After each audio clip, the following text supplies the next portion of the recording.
সদ্য স্বাধীনতা প্রাপ্ত দেশে দেখা দেয় অরাজকতা, দুর্নীতি, হত্যা, সংঘর্ষ, সন্ত্রাস।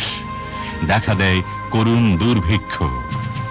স্বাধীন জাতি হিসেবে অতৃপ্ত বাংলাদেশে ৭৫ সালের ১৫ই অগস্ট তদানীন্তন রাষ্ট্রপতি শেখ মুজিবুর রহমান সপরিবারে নিহত হন।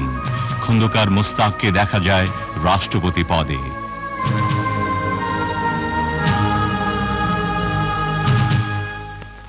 মেজর জেনারেল জিয়াকে নিযুক্ত করা হয় সেনাবাহিনীর প্রধান হিসেবে।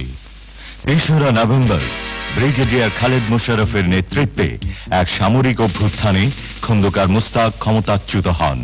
বিচারপতি সাইম হন রাষ্ট্রপতি। জেনারেল জিয়াকে করা হয় গৃহবন্দী। এক চরম অরাজকতার সৃষ্টি হয়। জেগে ওঠে সিপাহী জনতা।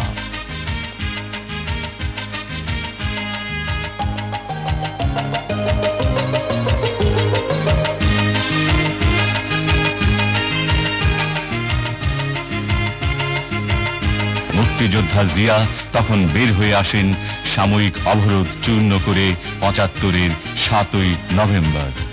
সিপাহী জনতার ডাকে ও সারা দেশের আহ্বানে আবারও উচ্চারিত হল ৭১-এর সেই অকুতভয় অনলবর্ষী কণ্ঠ, আমি জিয়া বলছি।